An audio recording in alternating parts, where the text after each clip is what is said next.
Boa noite a todas e a todos que nos assistem. É com um imenso prazer que mais uma quarta-feira estamos aqui para apresentar o programa Engenharia Predial.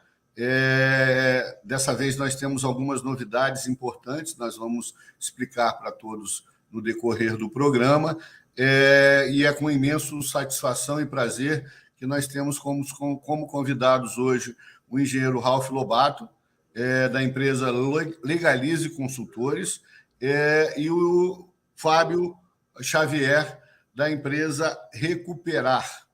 Eu já vou dar o espaço para eles se apresentarem, mas, como faço sempre, agradecendo aqui o CEO da TV Síndico Online, que é o nosso amigo Sérgio Craveiro, todos os síndicos, síndicas e todos aqueles que trabalham com gestão de condomínios conhecem bem.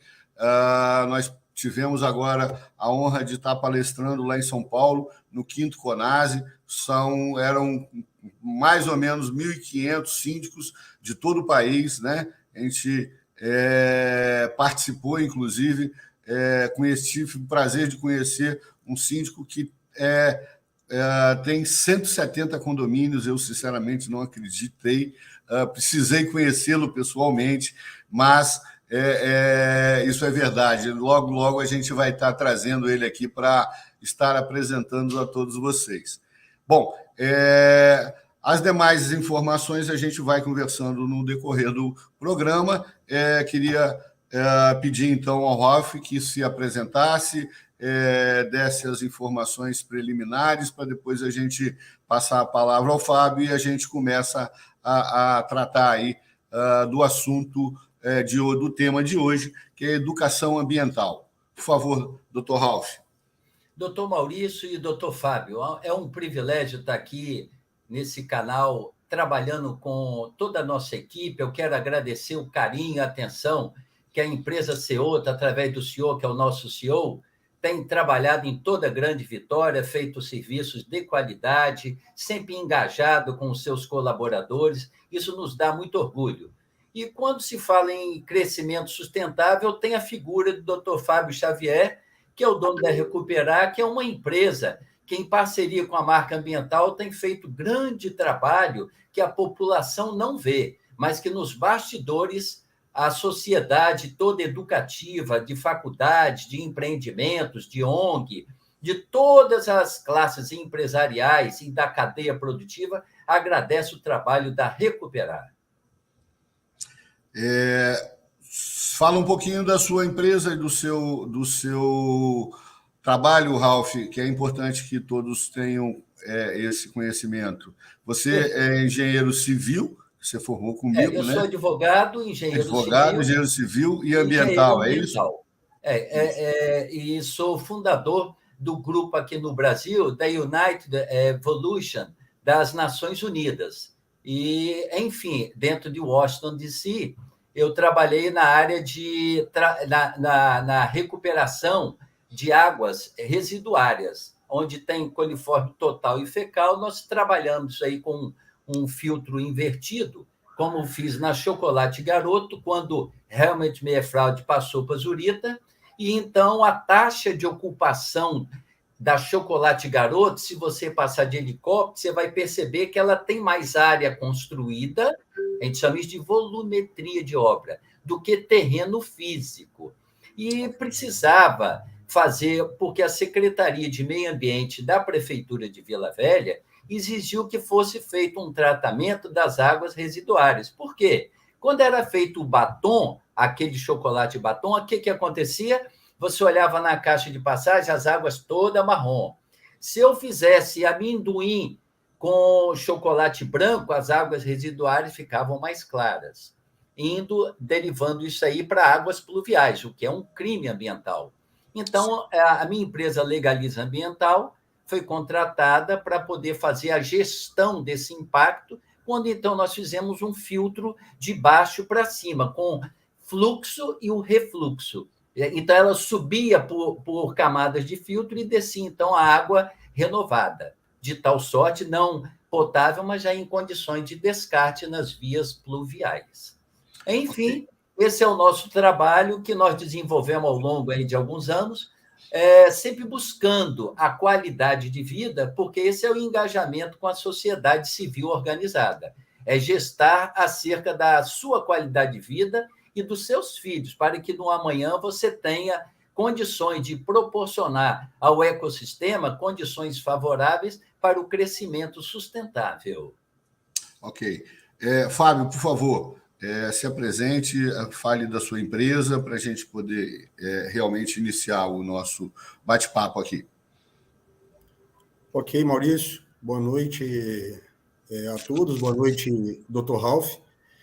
Mais uma vez, Maurício, muito obrigado aí pela oportunidade de aqui estar podendo apresentar a Recuperar, e a gente está podendo aí contribuir aí com a educação ambiental, né? E podendo aprender também com todos, né? Porque isso aí é um assunto que eu falo que é muito dinâmico e a cada dia, principalmente com a legislação, se renova a todo tempo. Só uma observação, doutor Ralph, muito bacana o seu trabalho. O senhor trabalha na sua empresa com os wetlands também? Positivo. O senhor já tratou com os wetlands? Positivo. E já tivemos essa experiência objetivando sempre parceria, porque, na verdade, hoje eu trabalho, o que é 70% da legalização ambiental, eu sou perito federal ambiental. Então, eu trabalho muito com rodovias, como a BR-342, a BR-259, onde nós fazemos todo o acompanhamento das águas residuárias nas calhas. Então, essa é uma área ambiental que eu não gostaria hoje de comentar, porque ela é muito técnica, científica, e hoje eu gostaria de falar sobre educação ambiental, mas a resposta é sim. Perfeito, muito obrigado. Depois a gente troca uma ideia bacana. Deixa eu só, então, passar alguns esclarecimentos. O primeiro é que o tema educação ambiental ele está escolhido para esse mês, né, justamente porque agora, na última terça-feira, salvo engano, dia 7, foi o Dia Mundial do Meio Ambiente. Não é isso, Ralph? Positivo. E, foi uma alegria na nossa classe. Nós temos um mês inteiro aí de eventos programados nessa linha de educação ambiental. Paralelo a isso, a gente já vem conversando com o Ralph no sentido de trazer essa pauta, né, provavelmente para vários programas, e aí tentar levar a todos essas informações que são importantíssimas e relevantes. Um detalhe importante que eu gostaria de passar a todos que estão hoje nos assistindo é que, a partir de hoje, a gente passa... foi uma forma que eu encontrei lá de fazer um agrado para os demais palestrantes lá em São Paulo. Então, nós levamos lá um kitzinho da Ceoto Engenharia, onde está contemplada aqui uma agenda da Ceoto, tudo com papel reciclado, tá, Ralph? Isso é importante, doutor, salientar, hein? Isso. Aqui, todas as caixas, inclusive, de materiais, de laudos que eu entrego, todas elas vão nesse padrão de material reciclado, né? É da Emanuele, lá fugiu o nome aqui, depois eu lembro. Então, tem um porta-rascunho, né? E, aproveitando que o Ralph já comentou aí, por coincidência, tem também um chocolate garoto aqui dentro desse kit.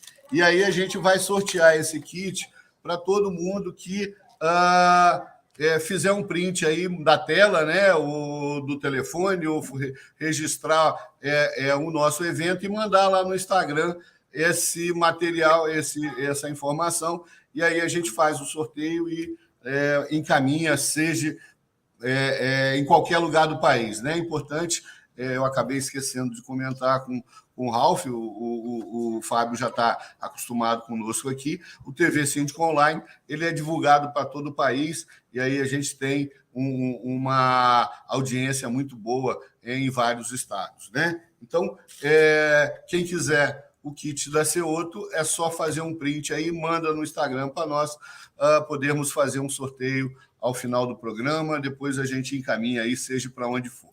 Bom, então vamos entrar na questão efetivamente da educação ambiental. Antes, só um outro detalhe. Além desse programa, como eu disse, que provavelmente vai ter outros desdobramentos em outros programas, nós estamos planejando também ainda para esse mês, se possível ainda para o dia 25, aqui no CEA, um centro de educação ambiental que o Alphaville construiu e terceirizou, né, ofereceu à Prefeitura da Serra. A Prefeitura da Serra, em parceria com a ONG Caimã, faz a gestão desse centro ambiental, né, educação ambiental. Então, nós estamos planejando, buscando só apenas uma parceria que a gente está pleiteando junto à Vale, junto a empresas que o Fábio nos está indicando, para a gente poder levar esse trabalho, mas seria um trabalho mais voltado à educação para crianças, né, para alunos que estão envolvidos na idade escolar, né? O Ralf depois explica isso melhor, que ele é o especialista, ele trabalha nessa área. E, Ralf, eu gostaria até de começar nessa linha.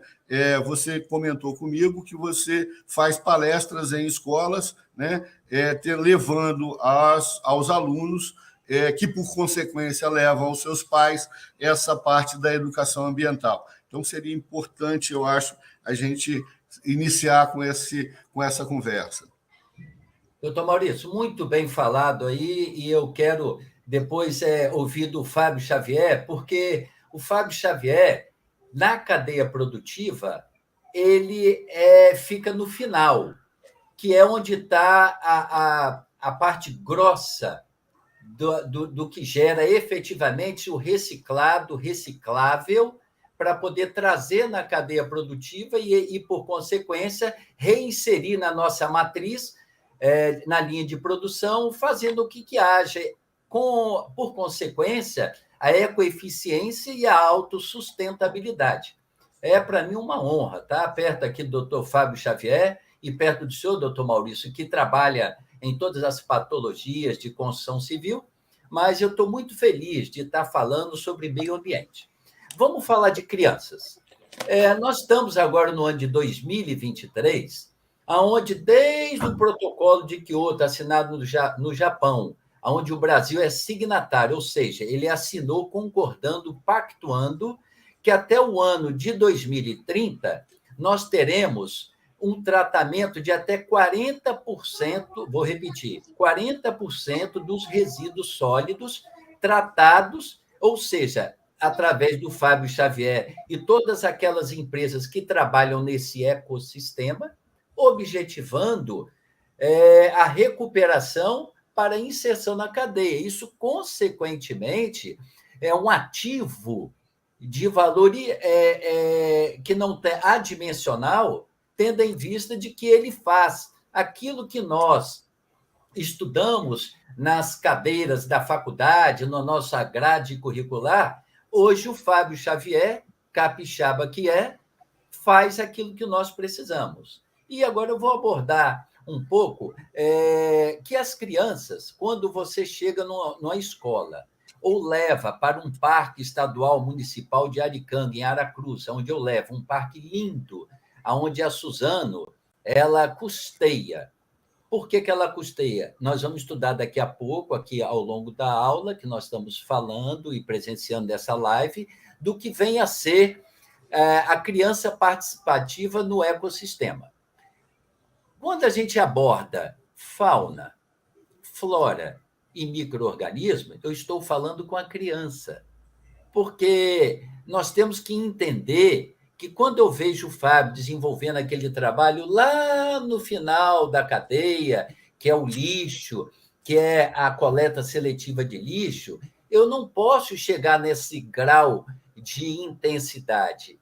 Se eu quero conquistar a criança, doutor Maurício, eu tenho que trabalhar no simples, que são os elementos da natureza. Então, você precisa trabalhar na árvore, na água, no solo, onde você vai ter o quê? Até se você abrir uma árvore e olhar ela no caule e puxar perto da raiz, você vai ver que ela tem nutrientes, que a gente chama de massa orgânica. O que é massa orgânica? Nada mais é do que aquelas folhinhas e os frutos que caíram, elas vão gerar o quê? Micro-organismo, um monte de bichinho que vão trabalhar ali para poder fazer o quê? Gerar nutrientes. Porque toda plantinha ela tem um elemento chamado fotossíntese, que ela precisa da luz do sol com a água para gerar uma matéria-prima para que a folha ela tenha frutos e os frutos, então, gere a parte final, que é o fruto em si. Então, é importante você colocar toda essa cadeia produtiva para a criança, porque é fundamental para alcançar o protocolo de Kyoto, não a nossa geração, mas a geração das crianças, que hoje têm 5 anos, 6 anos, elas vão ter 21 anos. Então, eu só tenho uma forma de eu construir o cidadão do amanhã, doutor Maurício, doutor Fábio, é você pegar a criança e trabalhar nela, construir essa maturidade através do simples. E o que é o simples? A natureza. Quando o doutor Fábio, lá da Recuperar, ele termina de fazer o tratamento dele, o que acontece? Até o cimento que você faz o prédio, doutor Maurício, esse cimento pode ser colocado lá dentro, essa matéria que foi recuperada, do nome Recuperar, da empresa dele, dentro da cadeia produtiva, para fazer o quê? O concreto, que é o quê? O cimento, a areia, a brita. Então, isso faz o quê? O concreto. Então, eu estou voltando para dentro da cadeia produtiva, que é a indústria da construção civil, porque aí sim as crianças vão entender de que o tio Ralph e o tio Maurício conseguem fazer essas coisas porque nós trabalhamos para poder recuperar. Então, o conceito de biologia que a gente estuda, onde estuda os bichinhos, a fauna, e você estuda depois a parte botânica. O que é botânica? Onde você estuda a classificação de todas as flores, as folhas. Eu escutei uma tosse de uma criança aí por trás. Eu não sei se é na casa do Fábio ou é do Maurício. É a minha, é a minha. Qual o nome dela, doutor Maurício? Ela está um pouquinho doente hoje. Tá? Qual o nome dela, doutor Maurício? É Manuela. Manuela, vem Qual aqui, a idade por favor, da Manuela? Tio Ralph quer ver você. Eu quero conhecer a Manuela. Ela fez 5 Manuela. anos. Ela fez 5 anos semana passada. passada. Ela que é, doutor Maurício. Vem aqui, Manuela, por favor. Ela gosta de vir, hoje ela está meio. Doutor Maurício. Oi. Nós vamos dispensar o senhor, o Fábio. Aqui, Ralph. Essa daqui é a Manuela. Manuela. Ela está meio. Fala. Tudo bem? Boa noite. Fala boa noite, Ralph. Boa noite, Fábio. Que coisa Manu. linda. Hein? Manuela. Manuela. Ela está Olha, o tio Ralph vai falar uma coisa. Ela está ouvindo? Fala com ela que daqui a 20 anos, ela que vai cuidar do meio ambiente para o tio Ralph. Não, mas a Manuela já tá prometida. Daqui a mais uns anos ela vai para o convento. Eu já combinei com ela. Isso é ciúme de pai.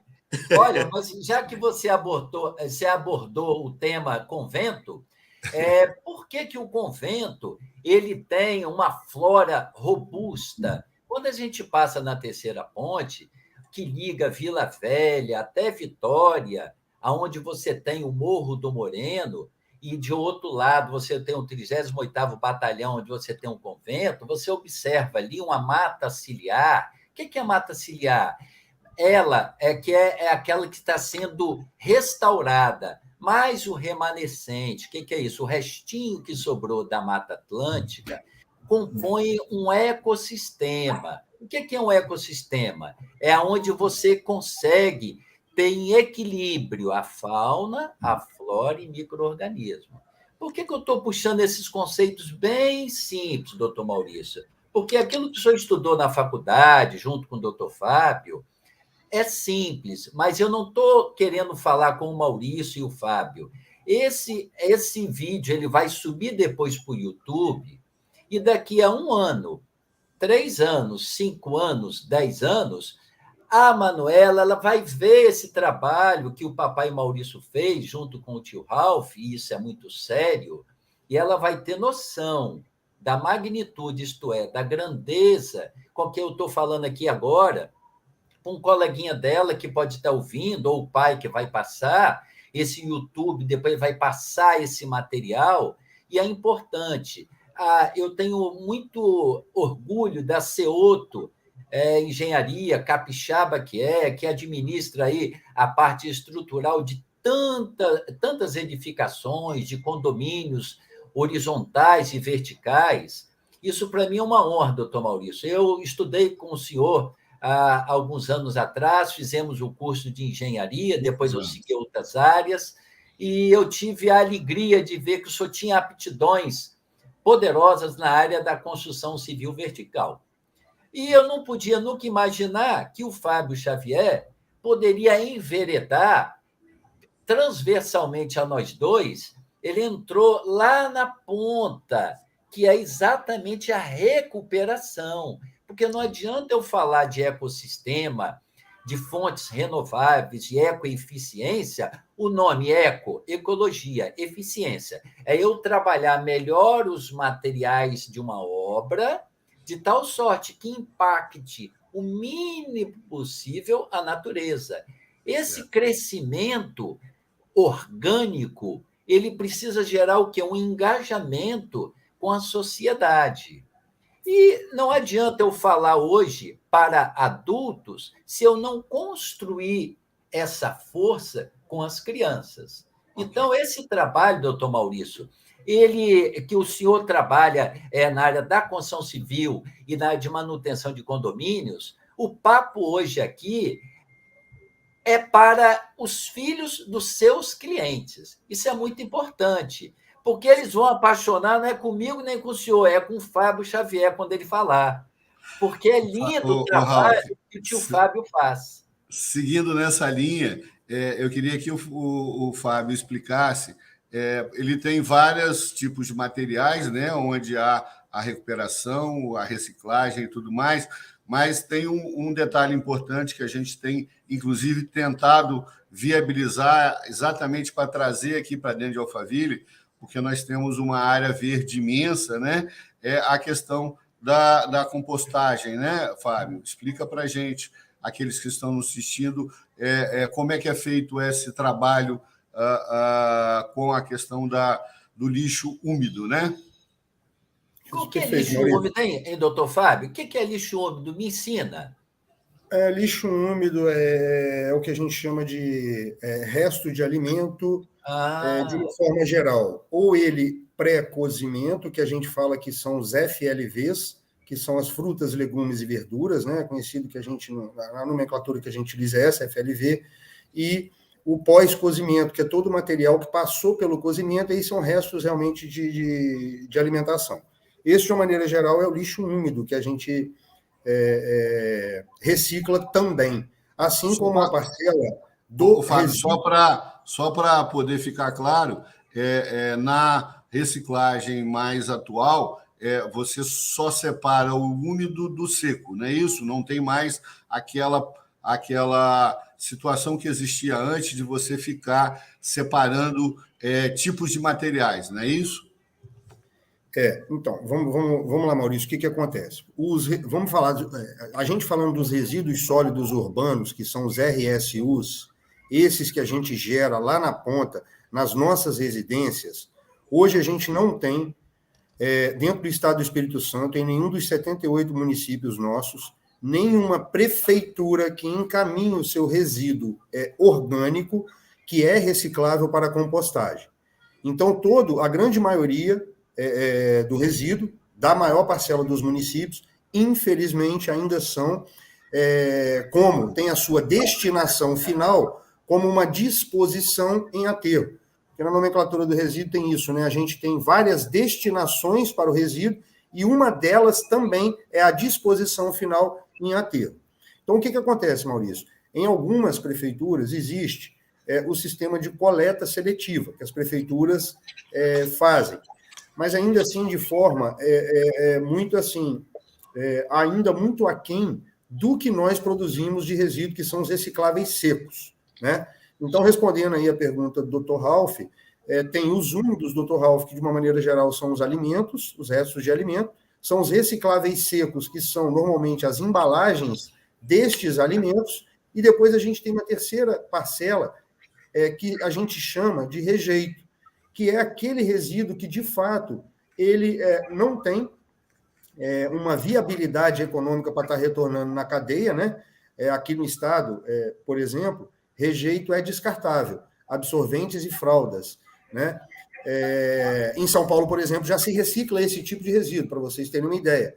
Ele já não vai mais para aterro. Lógico que ainda não é também na sua capacidade de geração, né? Ainda vai muito mais para aterro, porque gera-se ainda muito mais do que se recicla, do que volta para a cadeia. Aí, Maurício, falando um pouquinho do trabalho só da Recuperar, para ser bastante breve, a gente faz, Dr. Ralph, elabora, né, o plano de gerenciamento de resíduos sólidos, que isso hoje se tornou uma obrigação legal desde janeiro do ano passado, 2022, foi caracterizado na Lei 12.305, exatamente o que é o grande gerador.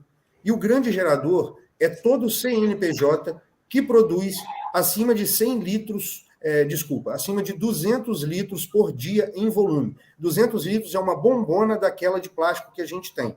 Então, uma padaria de pequeno porte já produz essa quantidade.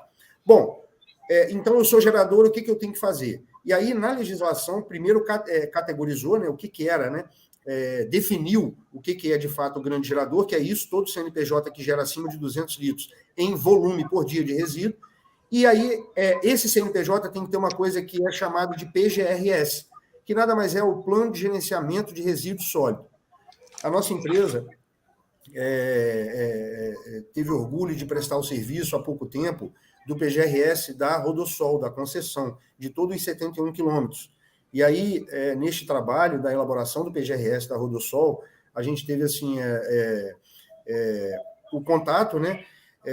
E a possibilidade, a oportunidade de ter contato com todos os resíduos, inclusive os RSS, que são os resíduos de serviço de saúde, RCC, como o Dr. Ralph falou, que são os resíduos de construção civil, e o resíduo classe 1, que é o perigoso, e o resíduo classe 2, porque na concessão, Dr. Ralph, o plano, depois de elaborado, a gente chegou a 96 tipos de resíduos diferentes que são gerados, né? Então, assim, o trabalho da nossa empresa esse atendimento, da gente fazer esses PGRS. E aí, Maurício, só esclarecendo, uma vez feito o PGRS, você tem uma condição de estar ou minimizando, reduzindo o custo com a destinação, ou conseguindo valorizar mais o resíduo. Porque o que a gente costuma falar, Dr. Ralph, que o resíduo, às vezes, uma segregação na origem, na sua geração, o impacto é muito grande. Tanto de retornar ele para o ciclo da cadeia, e aí o Dr. Ralph colocou muito bem, hoje a indústria está tendendo para a economia circular e não mais a economia linear, que é ultrapassada, né? O que é a economia linear? Todo material, vou seguir o exemplo do Dr. Ralph com relação à construção civil, até em respeito ao canal aqui do Dr. Maurício, né, que é sempre direcionado aí às edificações, enfim, a construção de uma maneira geral, né? Então, todo o resíduo da construção civil hoje, seguindo esse exemplo, antigamente, como é que se fazia? Ele era destinado para um aterro e não se fazia mais nada. Então, você tinha uma demolição, você ia fazer uma edificação nova, você entrava no terreno, você fazia uma demolição, você não se aproveitava mais.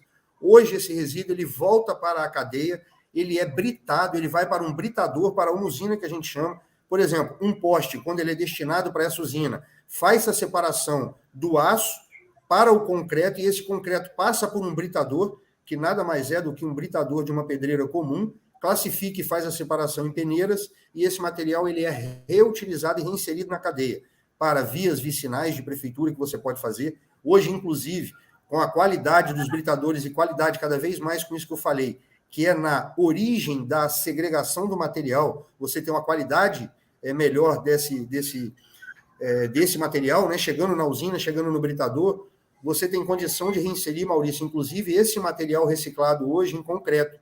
Tem estudos hoje que parte desse material, quando você tem uma granulometria muito bem definida, isento de... não é um material de construção civil que pode causar algum tipo de reação química, né, no concreto, você já tem condição hoje de ter areias industriais, que a gente chama, que é essa areia de reciclagem, já podendo ser adicionada aos concretos, de novo, sem reação nenhuma diferente. E, de uma maneira geral, esse material de construção civil ele retorna, no caso assim, em grande parte hoje, para as prefeituras estarem dando manutenção nas estradas vicinais. Então, isso fazendo com que a economia seja circular. E como o doutor Ralf muito bem colocou, e aí eu concordo em gênero, número e grau, as crianças são as molas propulsoras disso que a gente fala. A gente tenta, Maurício, assim, nesses trabalhos em que a gente sempre é convidado aí a participar, feiras de educação ambiental, como eu te falei, nessa do Alphaville, a gente vai ver se vai ter a condição de estar demonstrando isso, e para a criança é muito bacana, porque, como o doutor Ralf muito bem colocou, e é verdade, quando a gente traz a criança, nessa feira, doutor Ralf, que a gente tem a oportunidade de apresentar, eu faço com as crianças uma composteira de PET. Então, olha que bacana, a gente com a PET, com o material, a gente traz a PET e ensina como reciclar com o PET, que é uma embalagem que você já está reutilizando, como que você faz para fazer uma composteira em casa, composteira doméstica de PET, que a gente chama, composteira, entendeu? É o quê, doutor? Composteira. A composteira... Ensina aí para mim aprender. Isso, a composteira nada mais do que um recipiente onde você vai armazenar nesse recipiente, doutor Ralf, uma porcentagem em proporção, mais ou menos aqui, de 8 partes em volume do material verde, que a gente chama rico em hidrogênio, que são as folhas, as folhagens, né? Junto com 3 partes do material resíduo de comida. Então, pode vir o FLV, fruta, verdura e legume, que são restos de alimento, ou pós-cozimento. Quando você mistura isso e deixa isso aí durante um tempo, isso é compostado por esses micro-organismos que o senhor também muito bem colocou, e esses micro-organismos, ao fazerem essa digestão junto com as bactérias, que a gente chama, no nosso caso a gente faz, o sistema aeróbico. Então, no nosso caso, não tem geração de chorume, que a compostagem nossa, a gente é feito com a aeração, né? Por isso que são as bactérias, o aeróbico que a gente chama que são as bactérias que vivem com o oxigênio, com a presença do oxigênio. O sistema anaeróbico, que acontece nos aterros sanitários, quando você coloca um lixo, e chegam aqueles caminhões compactadores que recolhem nas nossas residências os lixos, e colocam no aterro em terra, que a gente chama esses aterros sanitários que são controlados, né, por membranas de polietileno. A marca tem um know-how muito grande em engenharia para aterro, né, um know-how de engenharia, um aterro é uma obra de engenharia, assim como uma compostagem, né, porque a compostagem é através de um processo químico muito grande que acontece. Mas voltando para o nosso da compostagem, é isso. Então, assim, acontece, dentro dessa composteira que a gente chama, começa a acontecer essas reações de compostagem através dessas bactérias. E aí, com o tempo, doutor Ralf, o que a gente vai percebendo é que esse volume vai reduzindo muito por causa dessa digestão aeróbica das bactérias, e o que a gente tem que ir fazendo só nessa composteira é só ir revolvendo ela, para que a gente sempre dê oxigênio para essas bactérias. E aí, num determinado período aí, se for só resíduo, né, pré-cozimento, que a gente chama que não tem a presença de óleo, esse óleo que a gente utiliza, né, o óleo vegetal que a gente utiliza na culinária. Quando não tem a presença, a gente consegue, com um tempo menor, fazer a compostagem, que aí são só restos de frutas, legumes e verduras. Os FLVs, eles compostam num tempo menor do que aquele resíduo orgânico pós-alimentação. E aí, doutor, Ralf, olha, eu vou falar uma coisa, só concluindo assim, só concluindo. É muito bacana, os olhos das crianças vibram. Depois que fazem a composteira, que colocam um alimento ali, e aí a cobrança que tem que vir são delas, realmente, como o senhor muito bem colocou, e aí elas cobram de forma muito enfática. Então, o que eu procuro sempre assim é falar para as crianças mesmo, né? E a gente errou e está aqui junto para poder ajudar vocês a organizar e tudo, mas realmente a nossa geração, como foi uma geração muito da economia linear, a gente jogou muita coisa de valor fora, no resíduo. A gente fez a disposição final, que a gente fala, utilizou como uma destinação final, a disposição final em aterro, em lixões não controlados, enfim. E estamos gerando cada vez mais, só aumenta. Então, esse assunto é muito relevante, a gente tem que voltar para a economia circular e voltar esses materiais realmente para a cadeia. E hoje a separação, só para a gente fazer uma abreviação, a gente costuma, Maurício, fazer o seguinte, não tem mais aquele negócio hoje de você entrar numa empresa, por exemplo, se a gente está mudando um pouco esse conceito, que é muito complicado, você vai na empresa, vai olhar na portinha da empresa, coisa mais linda do mundo. A lixeirinha amarela é para metal, a vermelha é para plástico, a azul é para papel. Gente, vamos facilitar, vamos reduzir. Assim, a gente faz o quê? Como todo resíduo seco pode ir para o mesmo local e ele tem que ir para uma triagem, necessariamente ele vai ter que passar por uma triagem, porque, infelizmente, ainda, as nossas embalagens, por exemplo, uma embalagem de PET, do refrigerante PET, tem 3 tipos de plástico. Infelizmente. Então, todo o material reciclável seco, ele tem que passar pelas mãos dos recicladores. Então, como vai ter que passar, mistura todo mundo num recipiente só para facilitar, o reciclável seco. Então, Maurício, a gente faz o quê que a gente está induzindo agora nos nossos planos de gerenciamento de resíduo? Essa separação mais simples, até para facilitar. Então, todo reciclável seco, ele vai num recipiente, todo reciclável úmido, que é esse resto de alimento, e ele é reciclável, ele vai para outro, que faz a compostagem, e todo rejeito, que aí é resíduo de banheiro, descartáveis, varrição, ponta de cigarro, cotonete, que vai para realmente aterro. Pra vocês terem uma ideia só em proporção e volume, esse rejeito, se bem feita a segregação, ele é 15% do total que a gente produz. Então, o orgânico eu posso fazer adubo, que é o reciclável úmido, que a gente chama, e o reciclável seco, que aí a gente volta para toda a cadeia, né? Que aí é o alumínio, é o vidro, é o papel, é o papelão, é o plástico, enfim. Aí é toda a cadeia. Doutor Fábio, Ralf. Eu gostaria de tirar uma dúvida com o senhor. O senhor falou agora há pouco em compostagem, que pega essa matéria orgânica, usa do PET, que é um policloreto de vinila, mas que não vai entrar dentro da cadeia produtiva. Sobre a compostagem, fala mais para mim, porque eu quero aprender com o senhor.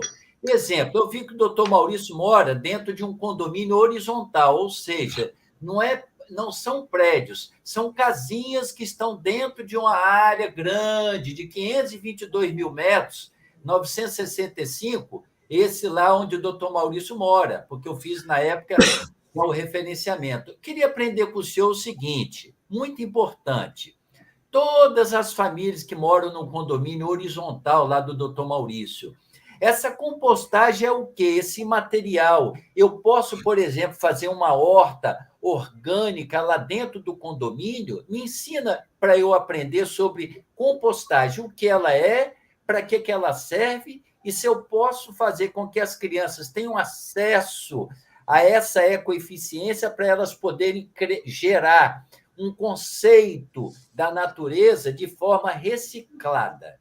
Me orienta para me poder aprender, doutor Fábio. Fábio, só agregando a pergunta do Ralf, não só dentro de Alphaville, de outro condomínio qualquer, mas pela explicação que você deu, eu imagino que isso também possa ser feito num condomínio horizontal. Num condomínio vertical. Não há necessidade, efetivamente, de só no horizontal. É isso? Então, Maurício, veja bem. Excelente a pergunta de vocês. Então, respondendo primeiro, Dr. Ralf, no condomínio horizontal, muita facilidade a gente tem, porque a gente tem área disponível, a gente tem disponibilidade de uma área verde disponível que vai nos fornecer os elementos de hidrogênio que a gente precisa, que são muito importantes para a compostagem. E aí, Dr. Ralf, num condomínio, eu vou citar aqui de novo o exemplo do Alphaville, que a gente tem falado nele, e aí a gente tem na Grande Vitória, que é uma concepção nossa do Estado, muito grande, de condomínios ambientais fechados de casa, a gente tem condição de fazer um trabalho fechado de economia circular. Olha que bacana, doutor Ralf. Coisa linda. As casas não estarem mais destinando resíduo orgânico para aterro e mandando para dentro do condomínio, porque a empresa fazendo a manutenção vegetal, olha como é que volta, traz esse resíduo da poda de toda a parte da jardinagem e paisagismo do condomínio, traz para essa compostagem, a gente faz aquela proporção com os alimentos e retornamos para residências do condomínio adubo. Olha que bacana, as crianças indo no condomínio levar comida, aquilo que ia para aterro ia gerar o metano. O metano é 10 vezes mais poluente do que o carbono. Quando a gente fala combater hoje o carbono, a gente está esquecendo que o metano, quando no aterro ele não é controlado, quando não há queima ou quando não há uma condução para uma usina para geração de gás, que aí você realmente faz toda a parte de tubulação, consegue fechar.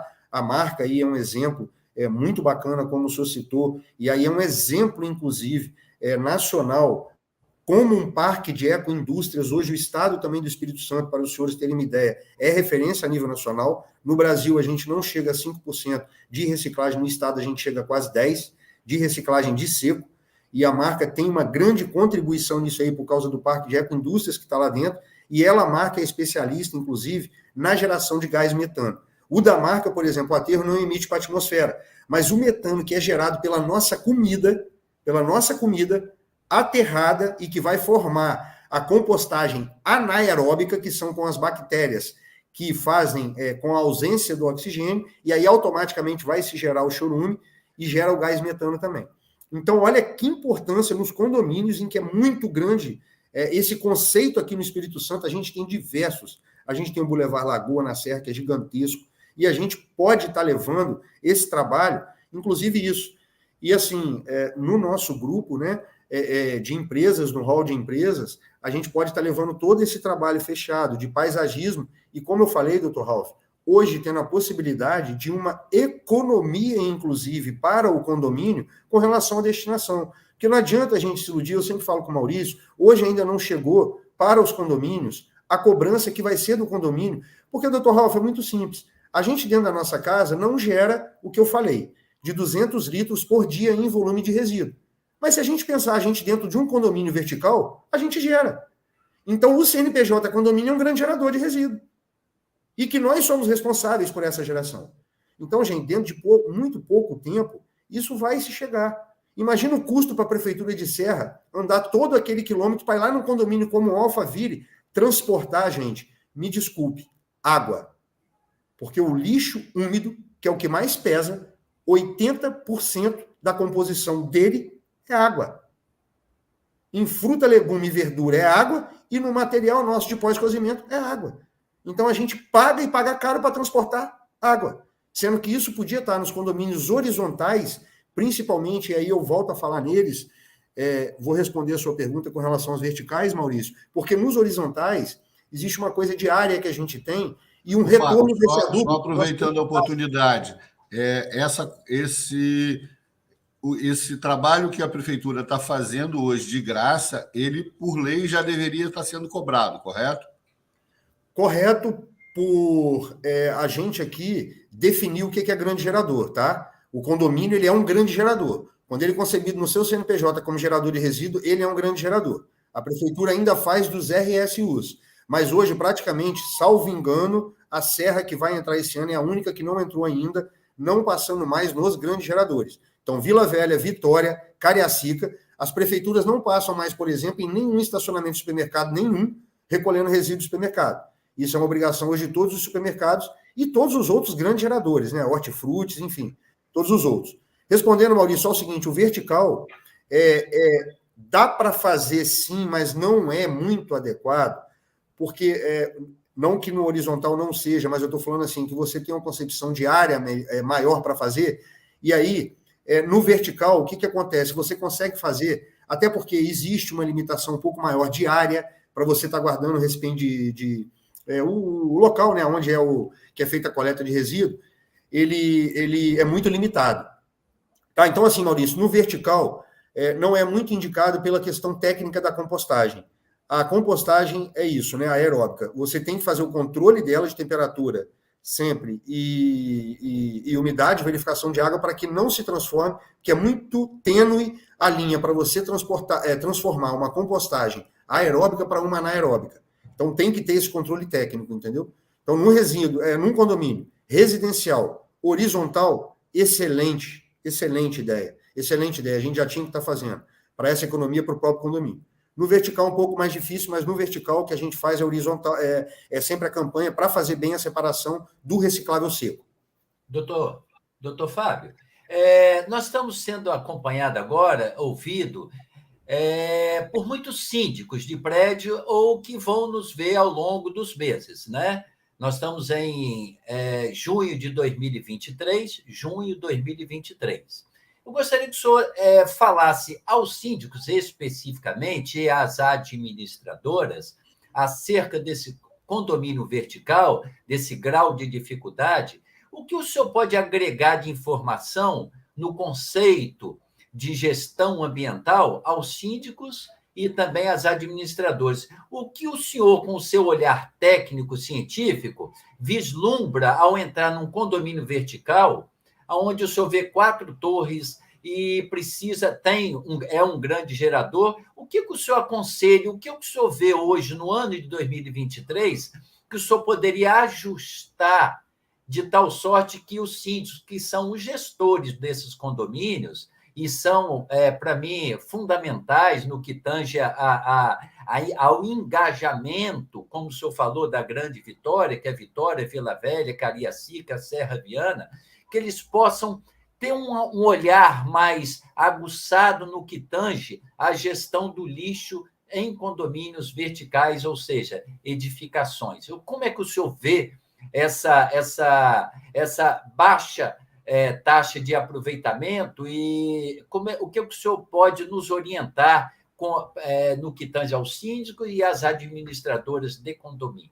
O seu olhar. Bom, como eu falei, né, hoje ainda a legislação ela não obriga os síndicos, os condomínios, mesmo a gente sendo, né,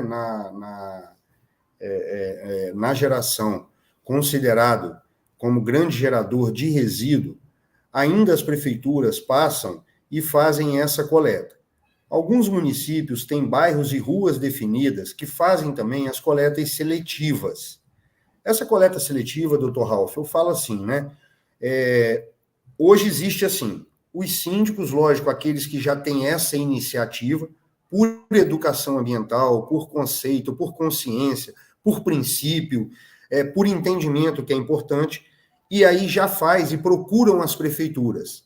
As prefeituras hoje da Grande Vitória, a grande maioria, quando você as procura, você, por exemplo, para destinar o resíduo reciclável seco, a grande maioria delas vai orientar que você separe e que vai passar ou o caminhão da prefeitura recolhendo, ou uma associação de catador de material reciclável, que aí são associações cadastradas, formalizadas, onde os catadores vão nos condomínios com seus caminhões uniformizados, e não são aqueles catadores que a gente vê andando na rua com os seus carrinhos, que a gente chama de catadores autônomos, tá?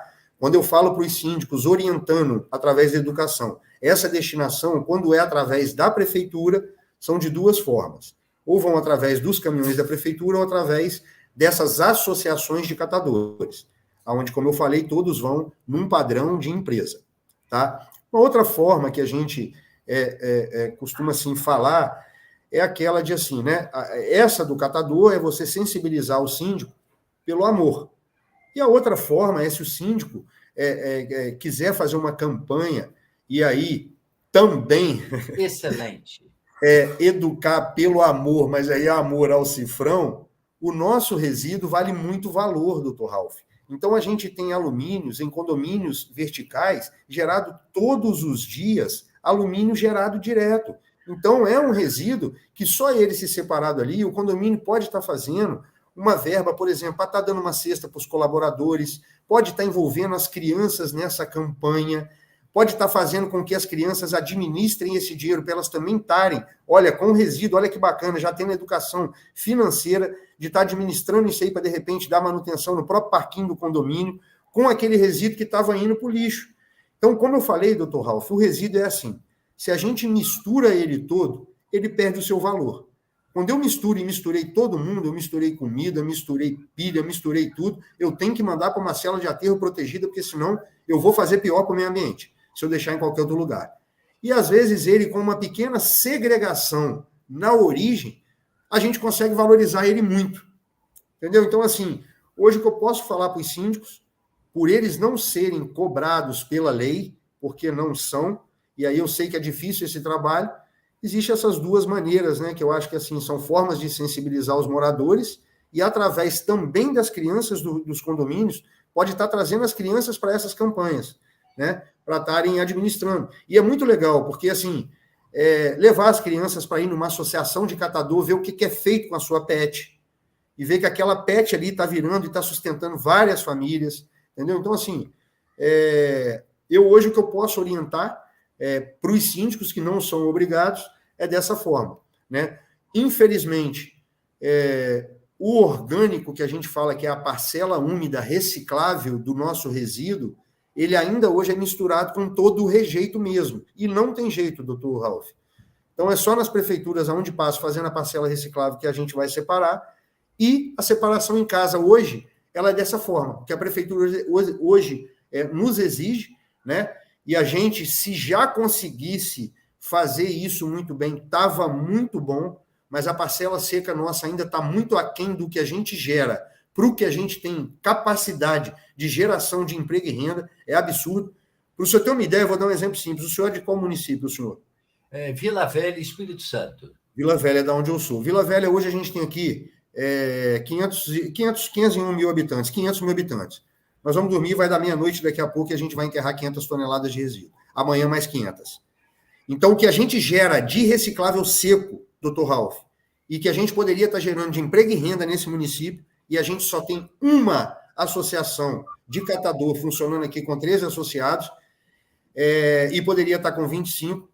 Vila Velha tem a capacidade hoje para ter 35 associações de catadores, em cada uma tendo 25 colaboradores.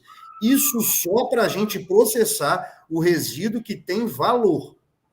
E olha o que a gente está fazendo. A gente está tirando aquilo que estava enterrando, gerando emprego, renda, vendendo e gerando tributo. Gerando imposto para a própria prefeitura, retornando como imposto. Então, aquilo que a gente está pagando para enterrar, eu podia estar gerando emprego, renda e tributo. Doutor Fábio, mais uma pergunta que é fruto da sua resposta maravilhosa, porque ela me levou, ela teve uma introdução, teve um desenvolvimento, e o senhor fechou com essa conclusão. Mas o senhor me abriu um leque de oportunidades de pergunta, porque o meu papel hoje aqui é cobrar, como se fosse uma criança, atender o protocolo que foi onde o Brasil foi signatário. Eu tenho que atender ele até 2040, 2050. Tenho essa elasticidade, essa flexibilização. O que eu quero ouvir do senhor é o seguinte: o senhor falou que nós temos 78 municípios, que dá 5.842 vereadores nas câmaras municipais. Eu queria ouvir do senhor, de forma muito responsiva, o senhor que é uma autoridade na área de gestão ambiental, porque o senhor está na ponta, o senhor está fazendo o serviço, vamos chamar entre aspas, o serviço sujo, o senhor está limpando a cidade para nós. Eu queria ouvir do senhor com muita veemência, com muita claridade, o senhor desse um recado aos prefeitos e aos vereadores dos 78 municípios do Espírito Santo, porque eu sinto que o senhor falou que entre 5% e 10% efetivamente é lançado outra vez na cadeia produtiva. Então, estou te falando que 90% não é. Então, é um número absurdo, e eu creio que o senhor falou que, enquanto ainda não há lei, o síndico dos prédios, olha, quando o senhor gera uma conjunção adversativa, o senhor me coloca num beco sem saída que eu tenho que te imprensar. Doutor Fábio, o senhor que é uma autoridade, o que o senhor tem a dizer no que tange a legislação? Porque nós temos lei federal, que é a Lei 9.605/98, que é a Lei de Crimes Ambientais, que depois eu, como perito federal, posso orientar aquele que nos assiste no que tange essa lei master, que ela é fundamental para a gente alcançar o resultado, que eu estou preocupado. 2040, nós brasileiros, através dos nossos filhos e netos, teremos que entregar aquilo que nos foi direcionado em termos de assinatura de uma nação brasileira, onde nós temos compromissos internacionais. Por que é importante salientar? Depois eu quero abordar, porque quando você assina esse protocolo, você está garantindo a sua cota de participação, que o Brasil tem 8.511.965 km². Então, ele representa, do nosso bioma mundial, ele tem uma parcela de 14,6% de trabalhabilidade no que tange a esse serviço que o senhor faz. Então, eu quero voltar aqui agora. Eu maximizei e vou minimizar, porque eu estou no estado do Espírito Santo, onde o senhor acabou de falar que os síndicos não têm ainda essa responsabilidade. O senhor crê que as câmaras municipais, através dos prefeitos, pudessem sancionar leis que fossem mais inclusiva, mais participativa, de trazer os síndicos, os moradores, os cidadãos, de forma mais ajustada para que a gente aumente esses 5% a 10% da cadeia produtiva, subir para 90%? Qual é o ponto de vista do senhor, com bastante força, no que diz respeito à responsabilidade civil organizada, a saber, os gestores municipais? Obrigado, doutor Fábio. Excelente, doutor Ralf, excelente, eu agradeço mais uma vez. No que tange, muito simples, a legislação de 2010, a Lei 12.305, de 2 de agosto de 2010, ela é muito clara na exigência dos planos municipais de gestão integrada, eu vou repetir aqui a palavra integrada, de resíduos sólidos urbanos. Então, vou repetir mais uma vez: Plano Municipal de Gestão Integrada de Resíduos Sólidos Urbanos. O que é esse integrado? Que tem que estar nessa cadeia como responsabilidade compartilhada, empresas, poder público e nós, consumidores que levamos para as nossas casas os nossos resíduos. Agora, doutor Ralf, é muito complicado eu ensino os meus filhos em casa, eu ensino a minha família a separar os resíduos aqui em casa, e aí eu olho pela janela, passa o caminhão da prefeitura, e ele passa aqui em casa, mistura tudo naquele compactador e vai embora o meu serviço, vai embora toda a minha ilusão de achar que quando a prefeitura me fala que faz a coleta seletiva e passa na minha porta e recolhe tudo, isso é uma improbidade administrativa. Então, doutor Ralf, o que tem que ter é realmente isso. Primeiro, uma vontade de fazer, existe a forma de fazer. Então, primeiro a gente tem que ter uma vontade política, e aí muitas vezes essa vontade política, ela é provocada, né, que eu falo, ela é provocada. E aí eu vou falar muito assim do prefeito como pessoa de querer realmente deixar um legado nessa parte ambiental, ou não fazer, porque realmente dá um pouco de trabalho, ou ela é provocada pelo que a gente vê quando a gente roda o Estado, doutor Ralf, por pequenos municípios, que é um absurdo. Quando a gente pega o nosso Estado com municípios com divisa do Rio de Janeiro, divisa com Bahia, e que tem que andar com seus resíduos 120, 150 quilômetros, 160 quilômetros, para levar para os aterros centralizados, sendo que esses pequenos municípios são bairros hoje nossos aqui da Grande Vitória. Então, a gente tem município no Espírito Santo com 4.200 habitantes. A gente tem dentro do nosso estado 53 municípios abaixo de 45 mil habitantes. Todos esses municípios poderiam estar fazendo a sua gestão integrada dentro dos seus resíduos e só mandando para o aterro 15%. Agora, isso, como eu falei, eu tenho que ter uma provocação, eu tenho que ter uma vontade política para fazer, porque a legislação, ela existe e está aí para cobrar o prefeito. Mas como que vai chegar no síndico? Você vai falar, Fábio, mas eu quero saber no síndico. Como que eu faço para forçar o síndico a fazer? É através do Plano Municipal de Gestão Integrada de Resíduos Sólidos, que é obrigação, por lei, os municípios terem com esse conceito de atendimento ao protocolo de Kyoto, que o Brasil é signatário, como o senhor muito bem falou, e isso é uma responsabilidade que a gente é signatário a nível mundial. Por outro lado, a gente economicamente perde. Quando a gente não trata ambientalmente, o Brasil perde rios de dinheiro que poderiam ser investidos, quando aqui a gente só fala em discurso que trata do meio ambiente. Infelizmente, doutor Ralf, é o que a gente tem visto. Então, o senhor me desculpe, aqui, em pleno século XXI, a gente ainda movimentar, estimular uma cadeia de combustível fóssil, produção de combustível fóssil, sendo que no primeiro mundo já não se projeta mais carro a combustível fóssil. Então, assim, a gente precisa realmente fomentar. As leis existem. Essa lei que eu reportei aqui, a 12.305, que dia 2 de agosto de 2010, que foi a lei que instituiu a Política Nacional dos Resíduos, ela é uma poesia. ela é uma coisa mais linda, ali está tudo. Inclusive a parte da inclusão social que deve ter e que consegue-se sim ser tratada com resíduo, porque existe aí uma cadeia de recicladores no nosso país fazendo reciclagem e sendo explorados. Como eu falei aqui, os catadores autônomos, doutor Ralf, é um absurdo a gente, em pleno século XXI, disputar lugares nas vias públicas de carro com essas pessoas correndo risco de vida. É desumano. E a gente não se tocar disso.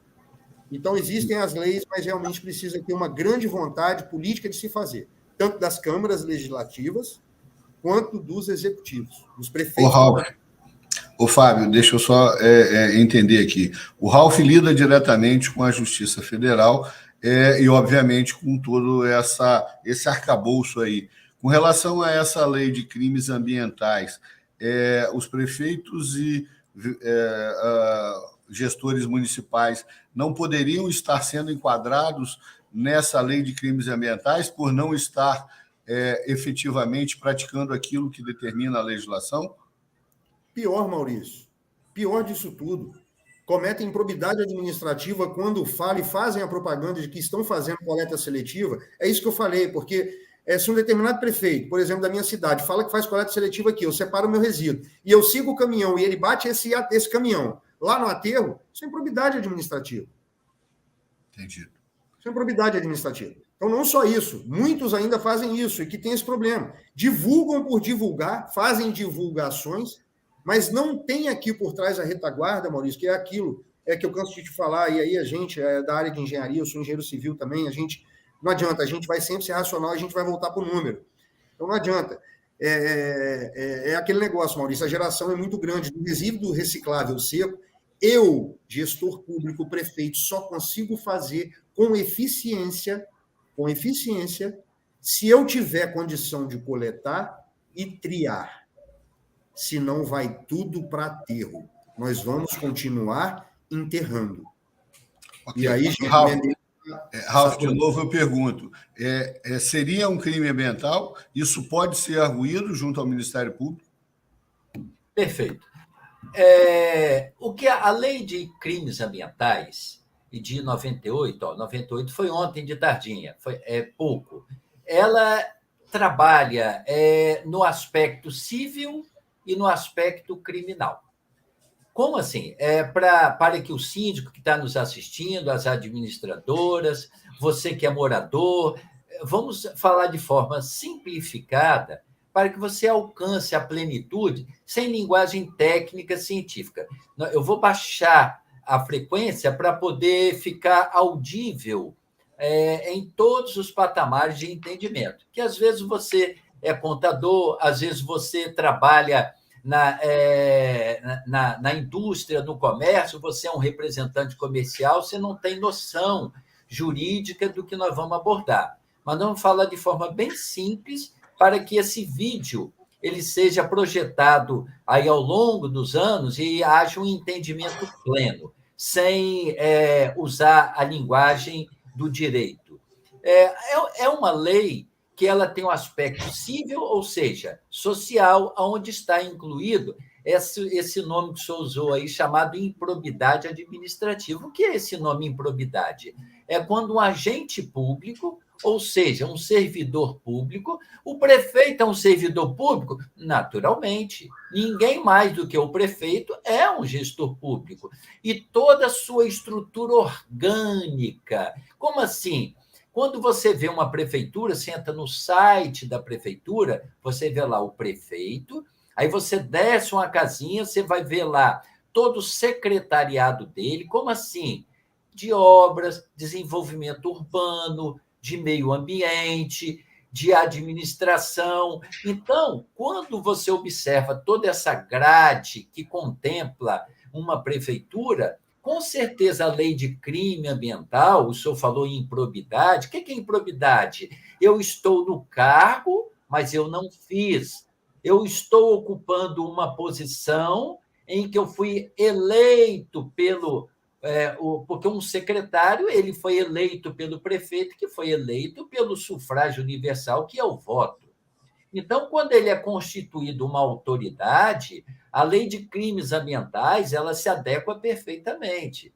Por quê? A improbidade, conforme o doutor Fábio falou, é o ato de eu estar titulado no poder e não executar uma atividade fim. Qual a atividade fim? De atender aquilo que a lei estabelece.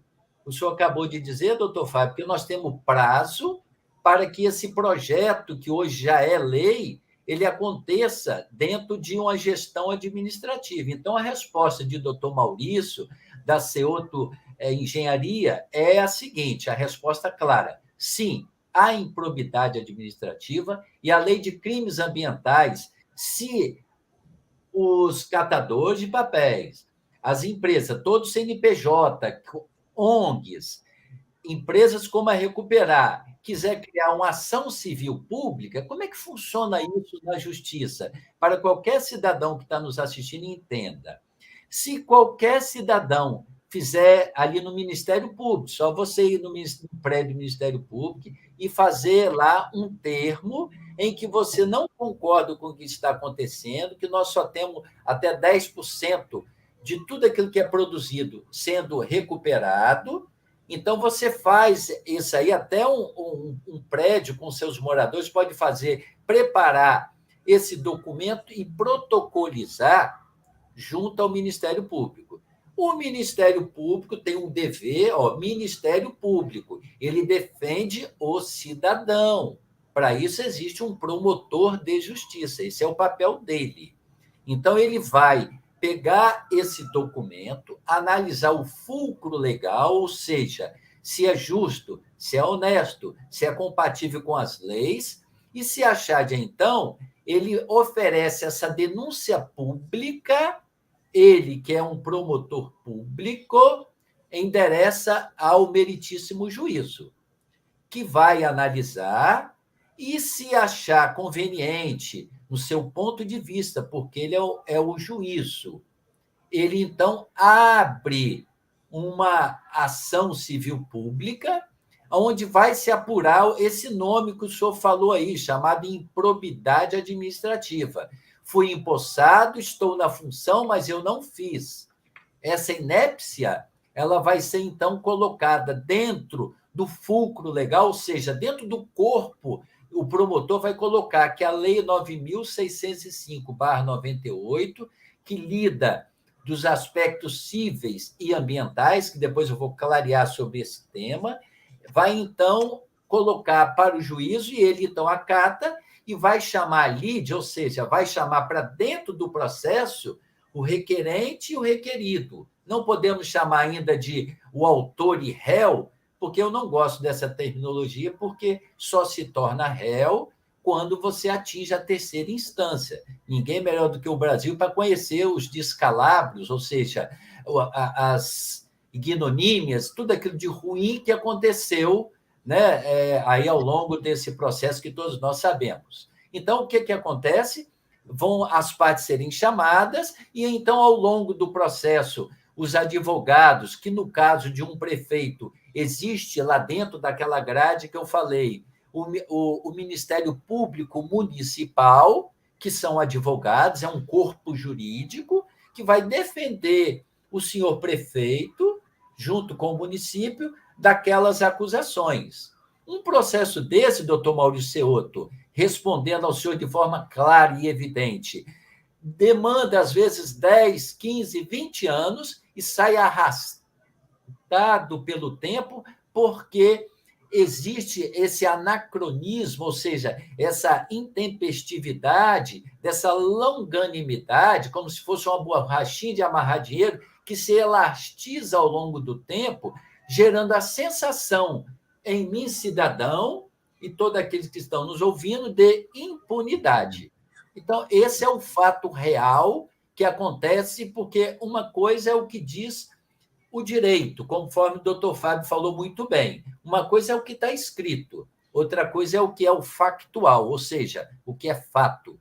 E o que é fato não é fake, porque o fato é fato e fake ele tem que ser exterminado da nossa plataforma digital, onde agora nós temos, através de qualquer cidadão que está nos ouvindo, baixar um aplicativo na loja de Google Play, onde ele escreve ChatGPT, é uma inteligência artificial, que é abreviado por IA, inteligência artificial. E essa inteligência artificial, ela tem todo esse arcabouço jurídico, esses elementos que o doutor Maurício me perguntou, para fazer o que? Essa gestão alfanumérica e teórica, porque, como o senhor falou, o senhor tem a formação cartesiana como engenheiro.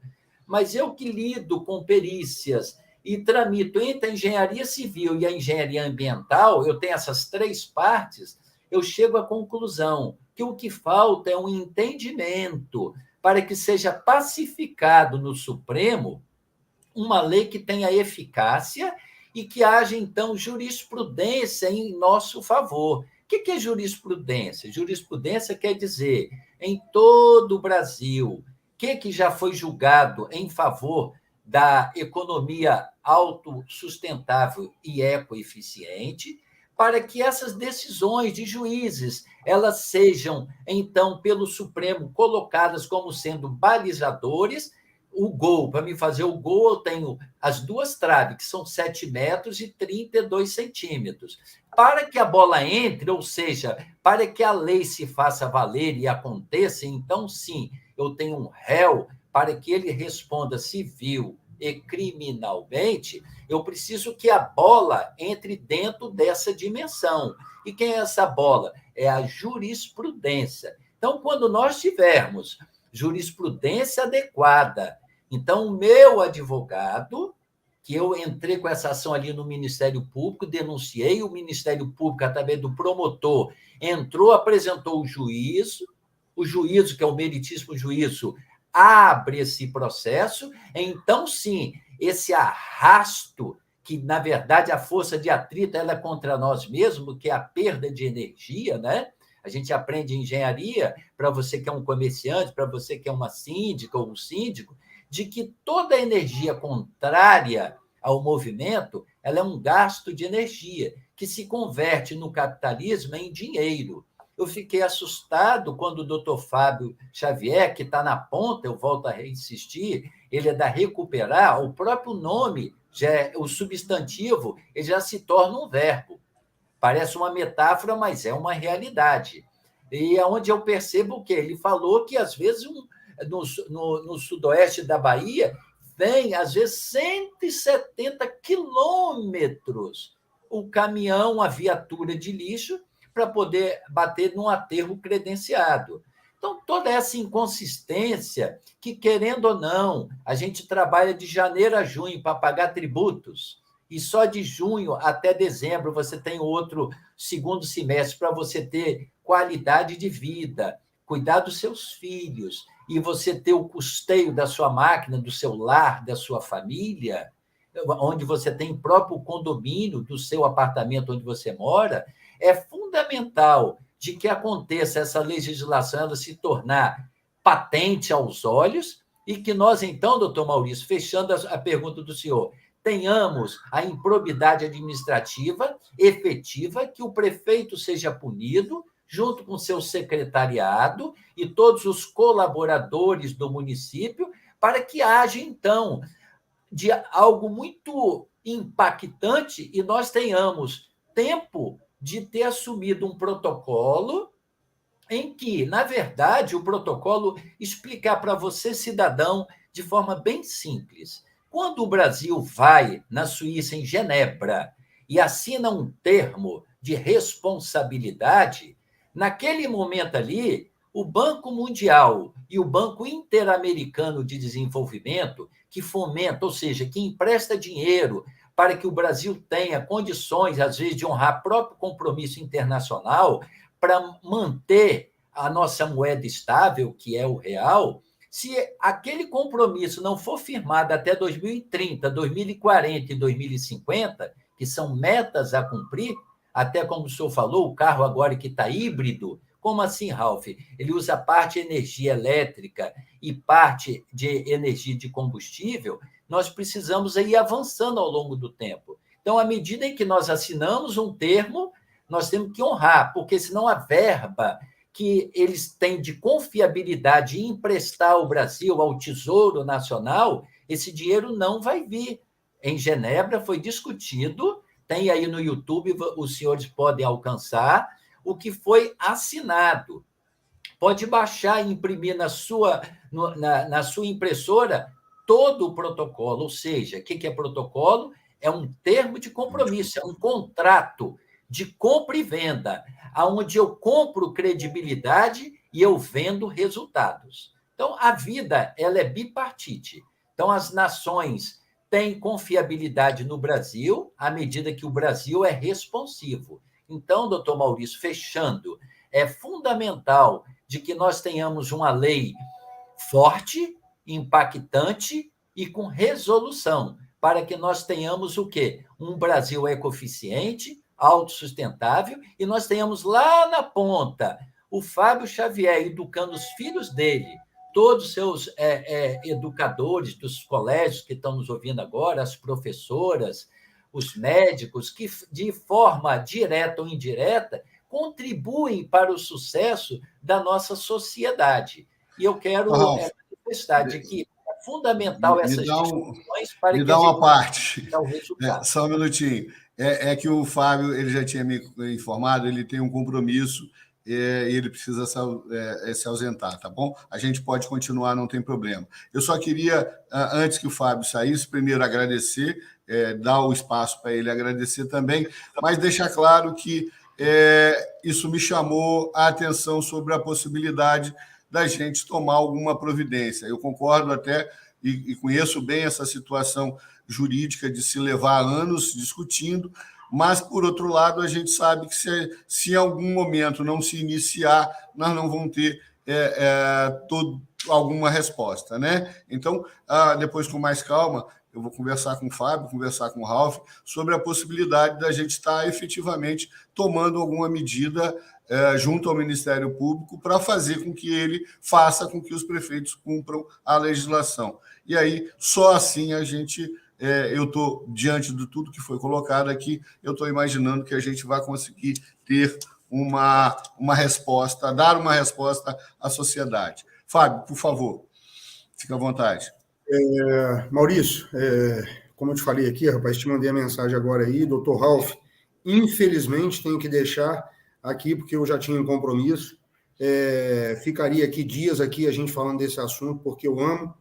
E, doutor Ralf, esclareceu assim, excelente, como o Maurício falou, eu acho que a gente tem que estender isso para uma ação um pouco mais, de forma mais enfática até, Maurício, porque existem soluções, sim. Eu tenho um trabalho, doutor Ralf, que eu apresentei, que chama coleta seletiva regionalizada, para funcionar com a eficácia de fato. Então,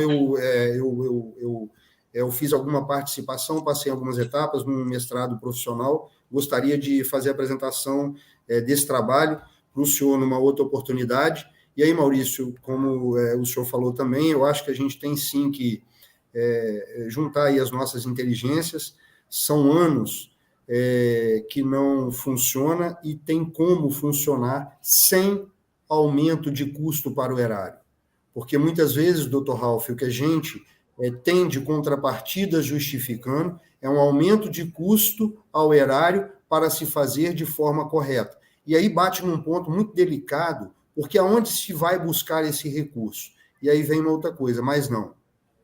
Hoje, com os preços contratados existentes, dentro desse projeto que eu gostaria de fazer a apresentação para o senhor, numa fase oportuna, existe lá, sim, a condição de fazer no mesmo custo, atendendo tudo que é preconizado pela lei, inclusive na parte social.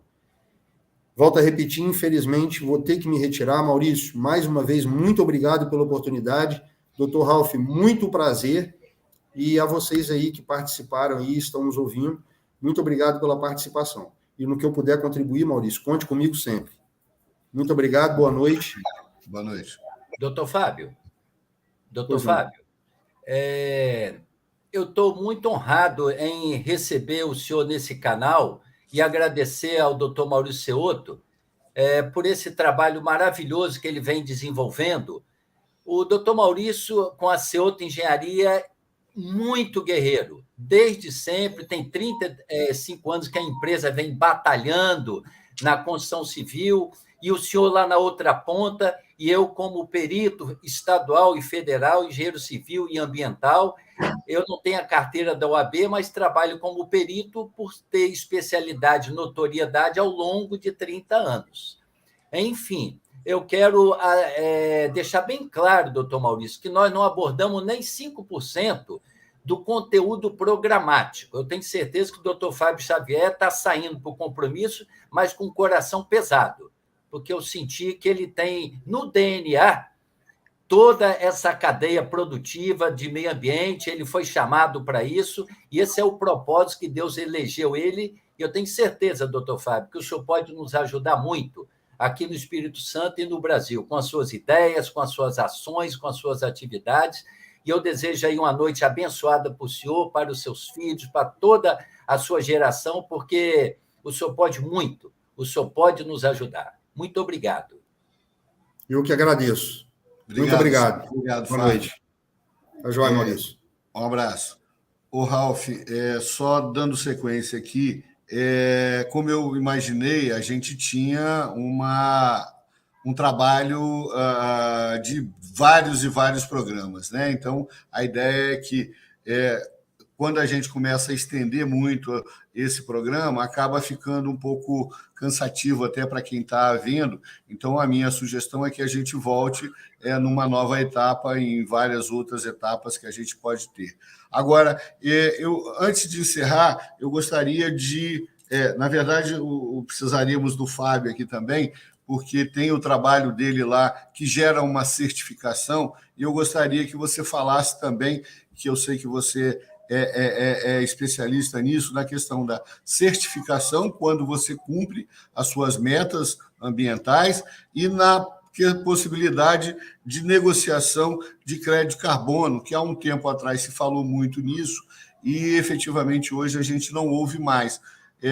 Dá só um breve panorama, a gente volta depois, numa próxima oportunidade, com mais detalhes sobre isso, mas só dá uma breve resumida nisso, no que seria.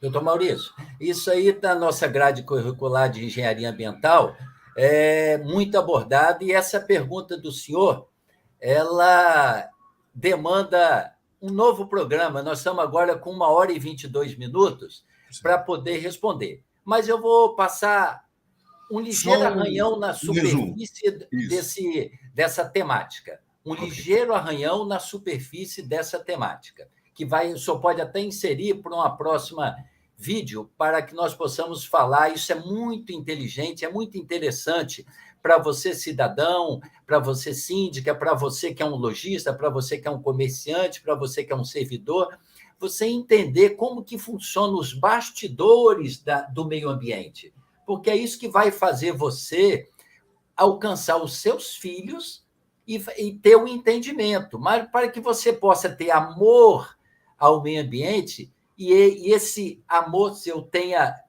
ancoragem na lei, é preciso entender isso que o doutor Maurício falou acerca de certificação. O que é certificação? Quando você vai fazer uma obra, a Secretaria de Obras, ela pede que você chegue o seu projeto arquitetônico, por exemplo, da sua casa, que você vai fazer de 100 metros, de 150 metros, qualquer local dos 78 municípios do Espírito Santo. Não entra dentro da prefeitura sem passar pela Secretaria Municipal do Meio Ambiente. Chegando lá, é feito o que? A análise da sua obra, e é feita, então, uma inicial certificação, que é a licença prévia. E, ao longo da obra, você vai instalar, ou seja, executar essa obra, e, quando acaba essa obra, você tem licença para operar, que, em caso residencial, é chamado de habite e certidão detalhada. Agora, no que tange a empresa, é muito mais profundo, mas eu sei abordar de forma didática, de forma educativa, que se você tiver hoje 14 anos até a terceira idade, eu sei usar uma terminologia educativa para você alcançar.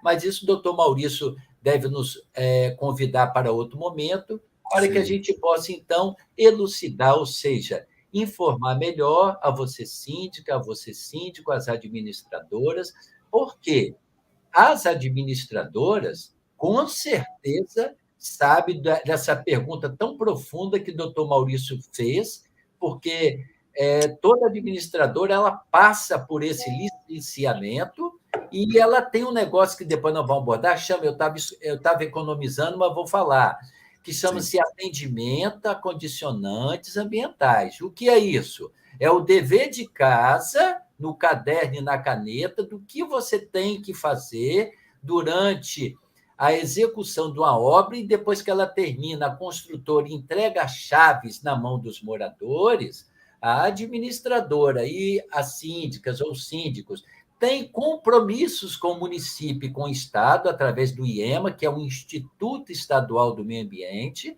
para ter uma postura de tal sorte que ela seja certificada anualmente para dar continuidade e não ser feito recorrência em termos de multa, porque o que é multa? Multa é quando eu tenho que trabalhar numa direção e eu, através de uma metanoia negativa, mergulho em outra direção, que é o errado. Então, nós vamos com o doutor Maurício aí agradecendo o privilégio de participar dessa vídeo e queremos, em outra oportunidade, elastizar esse assunto para aqueles que são, inclusive, técnicos em meio ambiente, para aqueles que são engenheiros civis, são engenheiros ambientais e querem crescer no entendimento, querem crescer na tecnologia, junto do momento aí agora. Eu até sugiro a você, estudante, a você pai, a você síndico, que entre no aplicativo da Google Play e baixe lá o Google, melhor o chat GPT, onde o chat IA, onde você vai aprender qualquer tema, qualquer abordagem, você pode baixar por lá, formatar suas perguntas, você que é aluno, e na próxima vídeo eu vou ter o privilégio, junto com o doutor Maurício Ceoto, da Engenharia Ceoto, abordar com maior evidência todas as suas dúvidas, apresentando sugestões e respostas com resolução algo em torno aí de 100%. Obrigado, doutor Maurício Ceoto. Doutor Ralf, mais uma vez, obrigado. Gostaria de fazer os agradecimentos de novo ao nosso CEO, Sérgio Craveiro, da TV Síndico Online, e lembrar a todos que no dia 26 de agosto nós vamos ter o primeiro CONASE Rio de Janeiro, onde eu já fui convidado para fazer a palestra principal lá, e tenho muito orgulho de estar trabalhando com o Sérgio nesses eventos aí, porque realmente a gente atinge um grande público de síndicos, né? Lembrar a todos que todos esses programas eles estão gravados, estão à disposição de todos. Nós temos lá mais de 40 programas com temas extremamente relevantes e importantes. A Leonita está nos colocando aí, @Engenharia Ceoto, está à disposição de todos que queiram assistir e ainda na sequência, né, no próximo programa, a gente informa quem foi o ganhador desse kit da Ceoto. Lembrando, aproveitando aqui, eu fiquei devendo, a empresa que faz esse material aqui de papel reciclado para mim o nome é @papel reciclado, isso. Obrigado, Leonita. É a Emanuele, uma pessoa excepcional, muito competente no que faz, são produtos maravilhosos e tudo ecologicamente correto, né? Então, fica aí a sugestão para quem quiser ir lá verificar, e quem ganhar vai poder ter o prazer de ver o material em mãos, né? Então, mais uma vez, doutor Ralf, um grande abraço, foi com imenso prazer que nós tivemos você aqui, o Fábio também, e, se Deus quiser, numa próxima quarta-feira, dentro em breve, a gente vai retomar esse trabalho da sequência. E só reforçando, eu tive lá atrás, em 2015, 2016, a iniciativa de buscar a Câmara de Vitória para aprovar, não só a de Vitória, mas a de Vila Velha e de Serra, mas em Vitória, que foi a coisa que andou um pouquinho mais, no sentido de aprovar a lei que tornou obrigatório o laudo de inspeção predial, depois nós tivemos vários percalços aí, inclusive cheguei a pedir a prisão do prefeito Luciano Rezende, que em tese, salvo engano, não sei se foi, não, acho que não é ainda da época do Ralph, antes de ser colega de escola do Ralph, eu fui do Luciano Rezende, mas ele prevaricou, eu pedi a prisão dele ao Ministério Público, e o meu amigo promotor Marcelo Lemos, infelizmente, não tomou a providência, porque ele negligenciou com relação a essa legislação. Mas, contando isso apenas para deixar claro que a gente tem disposição para buscar o Ministério Público mais uma vez e fazer com que os prefeitos possam cumprir aquilo que eles têm a obrigação de cumprir, né? Afinal de contas, eles foram eleitos com o nosso voto e têm a obrigação de fazer aquilo que é necessário. Nós vamos correr atrás disso, tá bom? Ralph, obrigado mais uma vez.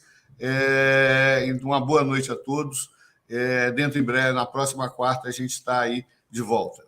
Um abraço. Obrigado aí a todos os colaboradores da Engenharia Ceota, a cada funcionário, desde a moça da limpeza, que eu estou de olho, porque é ela que cuida do nosso ecossistema. Muito obrigado, doutor Maurício. Um beijo à sua filha, porque ela que vai gozar de todos esses privilégios que hoje nós estamos trabalhando por ela e para ela. É por isso que a gente está trabalhando. Obrigado. Um grande abraço. Boa noite. Boa noite.